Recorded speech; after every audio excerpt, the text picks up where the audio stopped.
In this episode of OG55, we're talking all about Bluey coming to the parks. The cash cow known as Bluey is coming to the Disney parks. We're going to talk about that.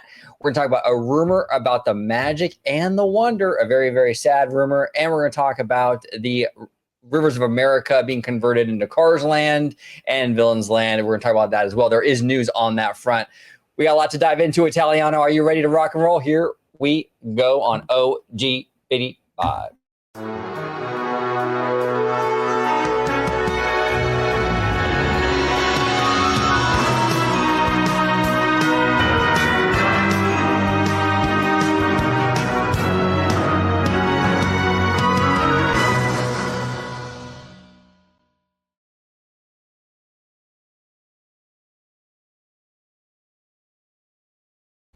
What is going on, everybody? Welcome to another episode of OG55. We're talking cruise lines. We're talking Bluey. We're talking Rivers of America. We have a lot of news stories today.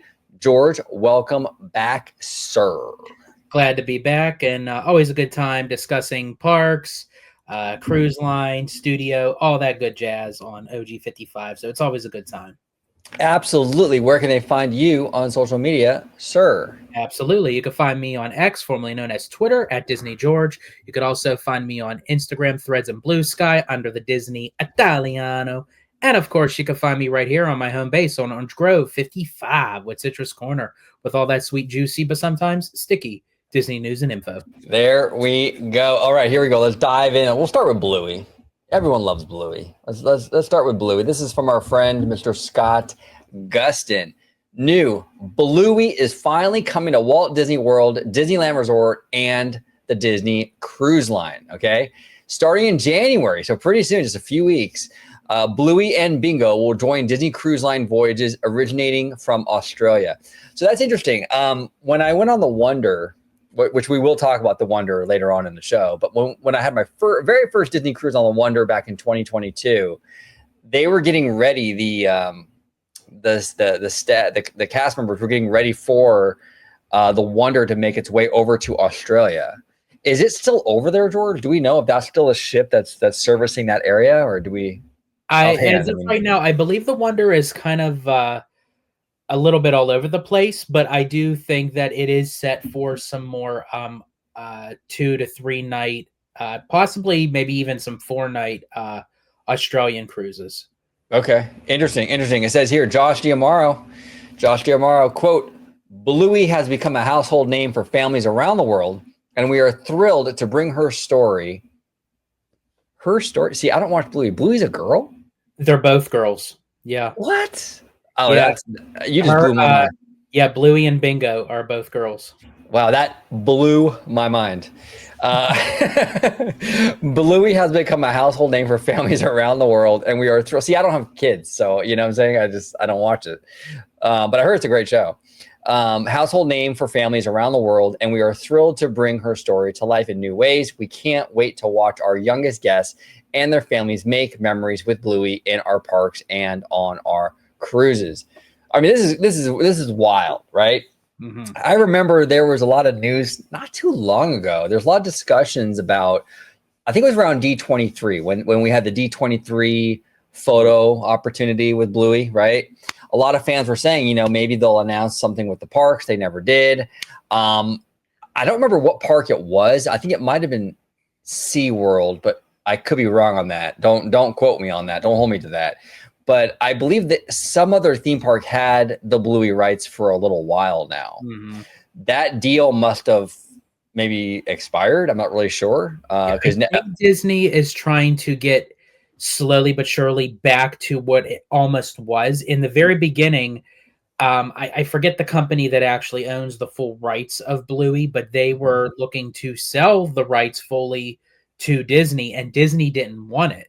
Yeah. When they started noticing how popular Bluey was, Disney tried to then get Bluey like the full rights and everything, and there was some pushback because now Bluey had become more expensive, if you will.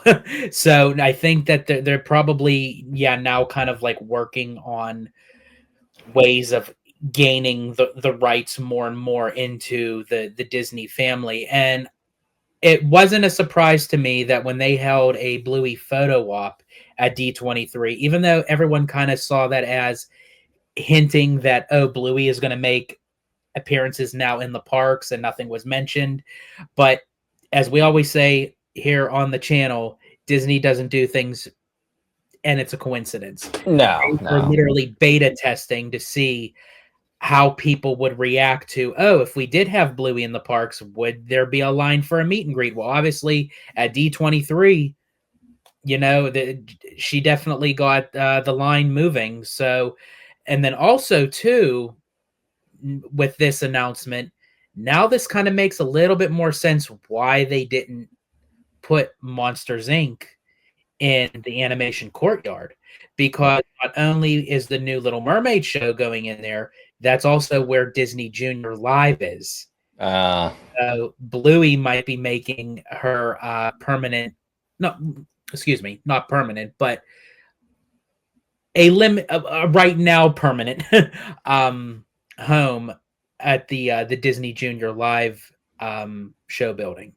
Yeah, exactly. And look, a lot of people gave Disney shit for that, like turning down Bluey, right? Early on. And it's so easy to, like, you know, to judge after the fact. Do you know how many really, really successful movies have been turned down by so many studios, and they land at one studio and that studio takes it and it becomes the next Star Wars or the next Avatar? Like, you know, people have to understand, like, a lot of stuff in Hollywood gets turned down all the time. Yes, you're going to eventually have something that these studios turn down or they're not really interested in. There's not a lot of faith in it. And it turns out to be a phenomenon. And it sucks when it happens, believe me. But well, even just with actors, like when they get offered a role, they're like, why would I take that role? That would ruin my career. And it ends up being a character that becomes part of a pop culture phenomenon. yeah. Even you had some doubts with SpongeBob, and you're like, who's gonna watch a sponge, you know, down in the ocean? Like, Yeah, I was for a little context, I when I was younger, I was only like 17 or 18, I think at the time. But I interned at Nickelodeon Studios for a little while. And I was working on like Angry Beavers and Cat Dog. Those are like my two shows. But long story short, it was around the time, this is how fucking old I am. It was around the time, it was like the pre-debut for SpongeBob. Like, he hasn't really come out yet publicly, like premiered yet. But like, he was like, they were actively working on that show in the studio or whatever. And I saw this stand-up thing of him. And I'm like, that is the ugliest character. This thing is going to flop so hard. It's not even funny. And he became like the biggest cartoon ever. It's crazy. Absolutely crazy. But yeah, this is good news for Disney. I mean, here's the thing. Bluey's a television show. Okay. These television shows only have a finite amount of time to stay relevant. You know, these aren't shows that typically have long legs. Occasionally, because I know people are going to get in the comments, but what about this and what about that? I understand there's exceptions, but by and large, kid programming like this, you have a short time to really act on the popularity. Bluey in 10 years is not going to be a thing, you go. I can tell you that right now. Well, now watch. I say that, and I said that about SpongeBob, and it'll be even bigger in 10 years. No, but if we go based on like historically, the kid programming stuff doesn't really like last. Absolutely. Well, even the original Playhouse Disney, Bear in the Big Blue House, Roly Poly Oly. Yeah, where's Roly Poly Oly right now? He's standing in the unemployment line. That's where he's at. That's where Roly Poly's at, you know? So yeah, but so Disney is smart to kind of act, you know, strike while the iron is hot with this thing, and you know, get it while you can, basically. But this thing is gonna be massive, absolutely massive. So we'll see. But very good news. But before we pivot to our next topic, any final words on Bluey? I think this is a smart move on Disney. I think the fact that they're bringing her and Bingo onto basically not just one resort, but both resorts and also the cruise line, that they're really, you know, pushing hard on utilizing the IP, and kudos to Disney for doing so. And I think you're right. I think this is the best time to do so while Bluey is still hot, while she is still relevant. Exactly. I'm still blown away that it's a girl. I had no idea. No idea. Our next topic of the day comes from friend of the channel, Universal Apex. Rumor, the Disney Magic and the Wonder will be retiring in 2034. Now, mind you, we got, basically 9 years, right? So this is a significant ways away still, okay?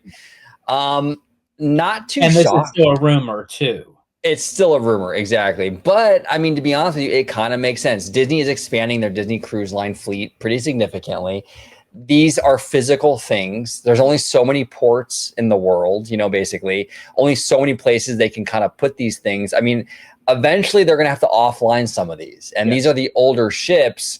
Right. It kind of makes sense. Now, it breaks my heart because the Wonder was my first ship ever. I went on the Wonder with my mom and my sister, and it was a great experience. So for me, it's with a heavy heart that I have to even report on this because I love that ship. But I can see why Disney is doing this. I mean, eventually, And I think the cruise line industry is looking for bigger ships and industrial fuel and all that. And, with these being older ships, they run on, I believe, natural like the fuel and the gas and everything. And I think that they're trying to kind of get away from that. If I believe that's what it was. I don't think that they updated those ships in that manner. But my thing is, this is my thing. And yes, we all knew that at someday this was going to happen. Cruise ships are made, cruise ships are taken, offline, what have you. It's not just Disney, it's all cruise lines. So we can't say boo to Disney when it's done for all cruise line industry. But I will say, and yes, I'm sorry, I'm going to speak to this about tomorrow. When you get on stage and you're saying by 2031, we will have a grand total of 13 ships, and you hesitate the fact of saying, okay, well then in a short 3 years after that, you're going to minus 2. Right. I would have rather tomorrow say we're looking at the future, and unfortunately, the Magic and the Wonder will be sunsetting, pretty soon. But don't worry, we have 4 new ships coming into the. Like, I would have rather hear it like that. Don't say, oh, we're going to have 13 ships total and have all 13 ships plastered on the big screen. Right. And then say, okay, then we're getting rid of the original 2. It's a weird kind of gray area that we're working with here. So let's assume Apex is correct, right? Right. 2034. And then tomorrow said by 2031, we're going to have how many ships? 13. Tomorrow technically was not lying. I mean, we will, in 2031, we will be having 13 ships. You know what I'm saying? He kind of, though, lied by omission a little bit by not acknowledging that in a few years, like you were saying, George, we're not going to have 13. We're gonna be down to 11 again, assuming we don't get. We probably are going to get other ships though in the meantime too. But for what we know, we're going to be down these 2 ships a few years later. So yeah, it's this kind of weird little kind of like maneuvering. And tomorrow, look, he is a corporate guy. He's a suave, charismatic corporate guy. He knows what information to say, what information to omit, and it's all part of the game. But to be fair, okay, here's the other thing too. To be fair to tomorrow though, 2034 is such a long ways away. I don't know if do you announce it? I don't know. Because think of it this way. What if they decide not to get rid of them eventually? Like, because that's such a long time. They could, and that's why it's still a rumor at this point.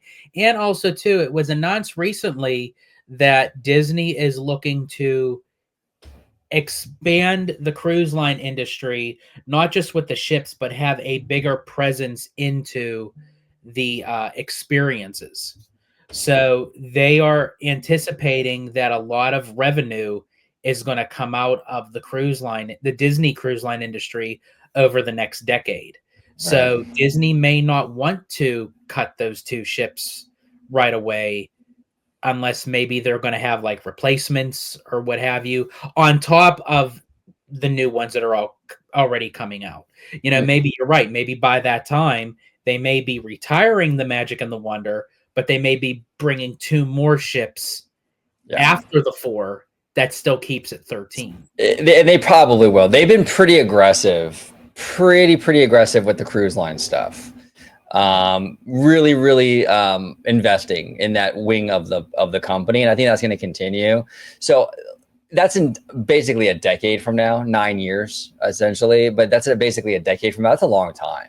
So we will definitely get more ship announcements between now and then. You know, so, and look, I mean, it's a cost analysis, you know, like Disney have to look at this and go, okay, we can keep these 2 ships, but how much does it cost to refurb and to keep an old ships, you know, working and staying nice? You know, is it worth the cost, or is it better just to get rid of them and have new ships come online that require less maintenance? And I think that's pretty much where they're at right now with these 2 ships, because they came with the Wonder was what, 99 or 98? The Magic was 98. The Wonder was 99. Yeah, so you're looking at some years there. You know what I'm saying? Yeah. You're looking at some which breaks my heart in more than one way, because I graduated high school around that time. You know, that's fuck, man. It's crazy, dude. 19 anything now is old, right? That is true. Like a lot of times when you say like the 90s, it's like, oh, that's not old. I mean, like the 90s. It's like 30 some years ago. The 80s, 40 some years ago. It's like, oh man, I tell you. But those were good days though, man. Like the 80s were so fucking awesome, dude. I loved growing up in the 80s as a kid. Like it was a perfect sweet spot of like, we were at home playing video games, but yet we weren't completely like obsessed with it. Like we didn't have like devices and everything like that. Yeah. We had Game Boy and stuff, but it wasn't the same. I love the 90s, and I'm not just being biased because that was the decade I was born in, but I was born right at the end of the 80s into the 90s, where I had that whole entire decade of growing up in the 90s, but we still lived off of the nostalgic stuff that you had in the 80s. Right. You had the remnants of the 80s, because, you know, like some of these Disney shows, like DuckTales and all that stuff, like bled into the 90s. Yeah. I think Rescue Rangers was 89 or 90, if I'm not mistaken. So, yeah, you're right. You had the remnants of some of the late 80s stuff that was bleeding into the early 90s. So I'm telling you, the 80s and 90s were such a good time, because it was like we had the technology, but yet kids still played outside. Yes. We weren't like the iPad generation where like everyone's at home and like we don't leave the house, which is sad, you know. But I don't know. I mean, it depends on how you parent. I mean, if I had kids, they wouldn't be spending that much screen time. I mean, you got to get outside. You absolutely do. But unfortunately, too many parents just depend on the iPad as a babysitter. The babysitter. That's what it came down to. Kids became so addictive and obsessed with electronics and technology and video games, because that essentially became the babysitter. Where us growing up, when we played video games, it was like, yeah, we could have spent how many hours on video games, but we still had other interests. Right. Exactly. All right, let's pivot. Now, we pivot down a little bit down memory lane there, a little bit down memory lane. Absolutely. Now, I say we're going to pivot because I'm going to do a shameless promotion. We actually just recorded a music video reaction with our good friend Tones Poppy. We love Tones Poppy, but he's back. He's back with at OG55, and we recorded a great music video from a K-pop artist. Hey Yoon, I believe. I'm so sorry if I'm massacring her name. And Armani White, he's a rapper. But great video, check it out. It's up now, so you'll be able to see it. But we just reacted to that, and the song is called Pivot. So here we go. As we pivot to the rivers of America, Scott Gustin, again, Mr. Scott Gustin, Walt Disney World submitted updated plans for the Frontierland expansion and Rivers of America filing operation following the state's request for changes and updates. The SFWMD, which is some weird Florida shit. So I think it's the water management, whatever, right? I don't know. I love it. You just get like so like oh, it's the FS this and that. You're like some Florida shit, like some weird Florida shit. We're California over here, right, George? Monster on the beat. There we go. We're California over here. And Jordan, you are really California now, bro. I am. In like a week, you will literally be California. The SF WMD weird Florida thing now has 30 days to review the updates and ask for any additional information. So Disney submitted it. Now they got 30 days. A lot of people were speculating, a lot of content creators, and I get it, but a lot of people out there in the fandom were speculating that this was going to be kind of like the death nail for this project. It wasn't going to happen. I'm telling you that right now. Disney has had, you're going to have obstacles with almost anything you do. Look at all the obstacles Disney had and hoops Disney had to jump through for Disneyland Forward. They still did it. Okay. Disney is not going to miss out on the opportunity to have Cars, which is a merch machine, come to Florida in a big way. So they will work it out. Okay. Now, plans might change in the sense of like certain elements of the land might be different than what it was originally planned. Maybe they need more water features. Maybe they need this, that, and the other to appease this weird Florida thing. But this is going to happen though. Okay. And it's moving pretty fast. Now we just wait. We have 30 days to review it. Probably going to be okay, but we'll see. But what say you, George? What do you think, brother? Yeah, I think it's very interesting how people jump to the conclusion when they say, oh, Disney has to reassess and come up with a new plan. And now we have to hear back from the Water Management District on, what say them and what have you. And it's like people automatically assume, oh, it's done. It's over. We got nothing to worry about. We get to keep our rivers of America. And I get it. Everyone has their thoughts on that. But I just want to say this, and this is going to be a bold statement. I'd really like to know how many people spend so much money down Walt Disney World and they stand and stare at the rivers of America all day long for the purpose of saying that why it can't go. I would really like to know, when was the last time anyone really focused on the rivers of America while being at Magic Kingdom at Walt Disney World? It's only because now it's been brought up to the attention that it's going to go away that people are now focused on it to say, oh, shoot, they can't take that away. And I get it. It has the water effect of being like naturally organic, and Magic Kingdom doesn't have that same aspect as Disneyland. I get it. But you can still incorporate a lot of water element features. And maybe this is what the whole issue was from the get-go, why Disney had to reassess this, as you had mentioned, OG, to add more water features into the land. But they're going to be utilizing an IP, again, as you said, that is a cash cow machine. And it adds 2 more attractions to the park when people were bitching and complaining, saying, oh, well, they need more things to do in the park. They need to expand more to add more capacity. Well, guess what? They're adding more capacity. So what more do you want? Yeah, I know. Yeah, and these places are... Whenever the fans wanted Disney to aggressively invest in the parks, right? And I get it. Disney has the blessing of size in Florida, but we also know that not all that land is usable. Mm-hmm. I mean, it's kind of a little bit of it's a little misleading. You see a lot of land, but not all of it you can build on. You know what I'm saying? Correct. But yeah, I mean, look, you are taking out the rivers of America, which I understand brings a lot of beauty, natural beauty to the area. It's beautiful, but we don't know how beautiful this new land is going to be. Now, here's the thing. I know from what we have out here in California with Cars Land, it's one of the best things Imagineering has ever done. Okay. And the rock work, I get it. It's cartoon cars. I understand that. But the rock work, the amazing grand reveals of Cars Land, crazy good stuff. And if you're a Floridian that's worried about this project and you've never been to DCA, I highly recommend you check out Cars Land at DCA, because it's not Toontown. You're not getting the plasticky world. It's not Super Nintendo world. It's nothing like that. There's a lot of natural beauty with Cars Land as well. And we're seeing that as well with this version of Cars Land.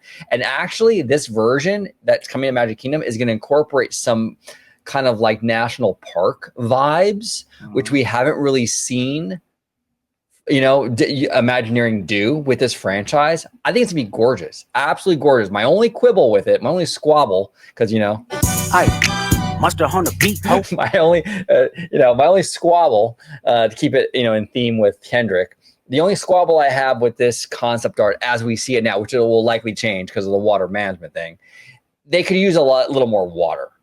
Yes. There is some in here, but you could use a little more water than what we have. Hopefully, with this water management plan, they address that and there is more water elements. But yeah, this thing was always going to happen, you guys.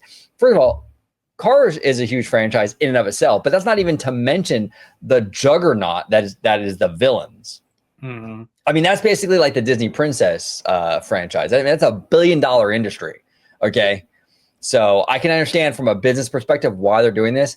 My only concern is aesthetically. If they can nail it and stick the landing aesthetically, we get great kinetic energy, some natural beauty in this area to replace the natural beauty of the rivers of America. I'm a happy OG. I'm totally good. And it gives Magic Kingdom its own identity. Right? It stops becoming, live action Disneyland, the weaker Disneyland, diet Disneyland, So I don't know. I'm for it. I know people are upset about it, and you have every right to be upset, to lose any, if you want to be upset about losing Splash Mountain, or you want to be upset about losing the Rivers of America, or you want to be upset about losing the Red Car Trolley. There's nothing wrong with that. These are things that we grew up on and stuff. But at the same time, is what? They're just wrong. They're just wrong. Yeah. Yeah. Yeah. This project is definitely moving forward. Disney is very optimistic and tenacious about getting stuff done, and they will work things out and what have you. They're already working on the ride vehicles that they showcased down at D23 Brazil. This is definitely happening. And yes, you took the words right out of my mouth when you said this now gives Magic Kingdom its own identity to kind of get out of the shadows of Disneyland and not be, as you said, the live action version of Disneyland, because it needs more things to do. It needs different things to do and still be very aesthetically pleasing, which I'm for sure the fact that they're getting rid of the Rivers of America, Disney has to comply to say, you know what, we're getting rid of the Rivers of America, but this is what we're replacing with.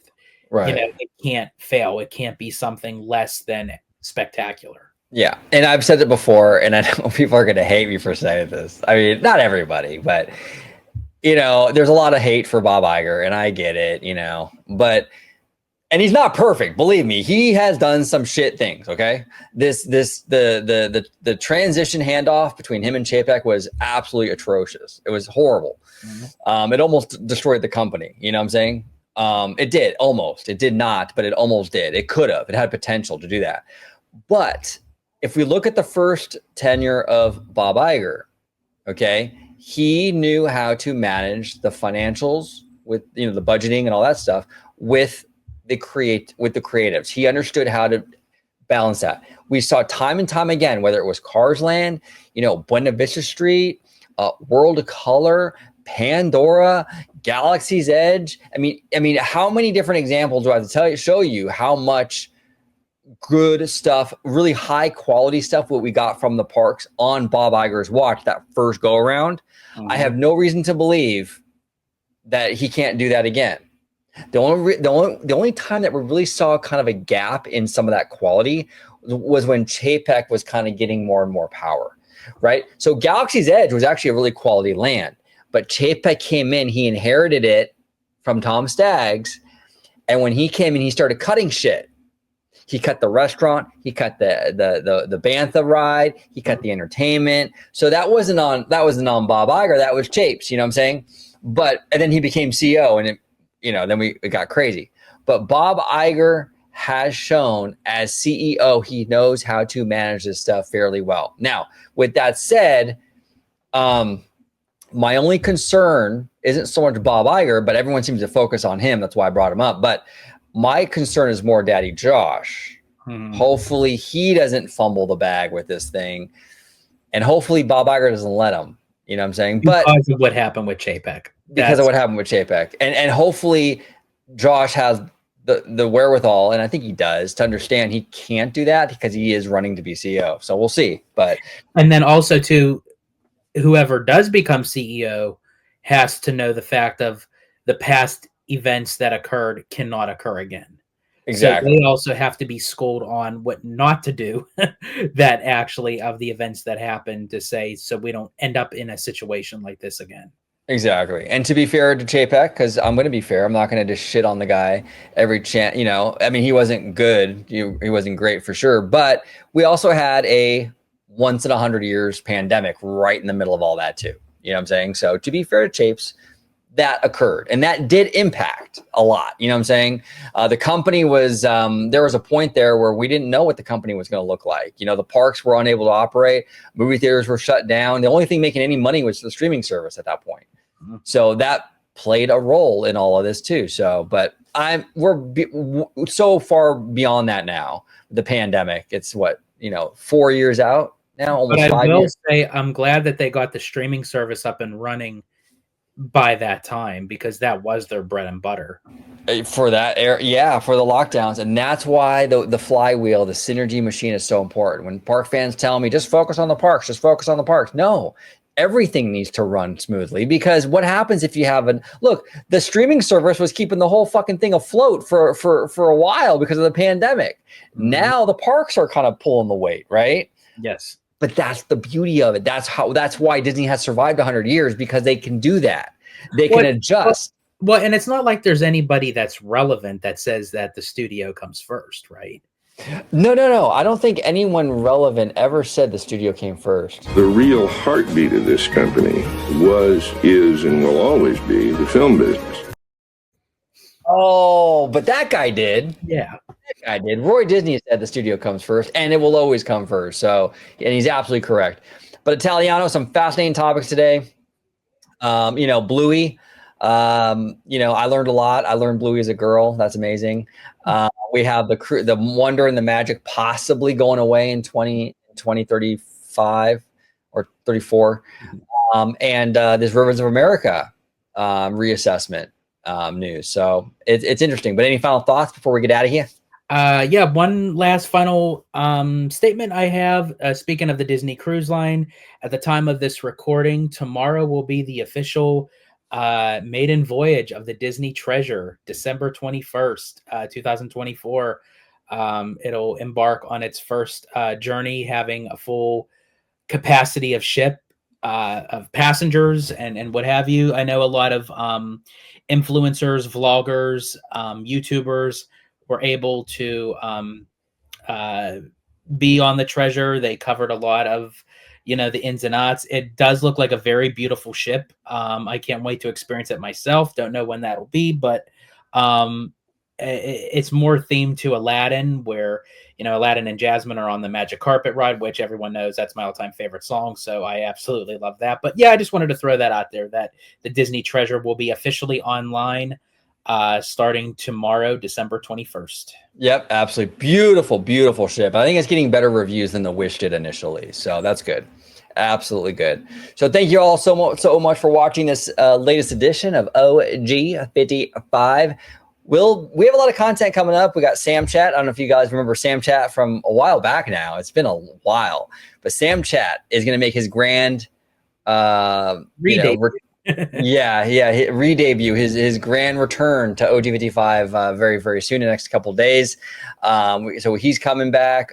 We have a Christmas live show that George and I are planning on doing with all of y'all. That'll be a lot of fun. And also for members, if you are a member right now, a limited time magic, if you are a member, you can post in the member community tab a topic that you want us to discuss, and we will make an entire video on your topic. And we're not picking, and we're not selectively choosing.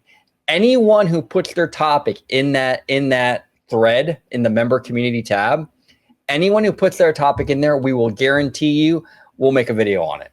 So every single topic. Now, it's only going to be up for a couple of days. It's been up for 24 hours. I'm going to do one more day. So by the end of tomorrow, which is like the end of Saturday, we're going to shut it down. You know what I'm saying? Because we already have we already have like 5. So that's like 5 videos. So in Bob Chapek fashion, it's limited time. So get it before it goes back in the vault.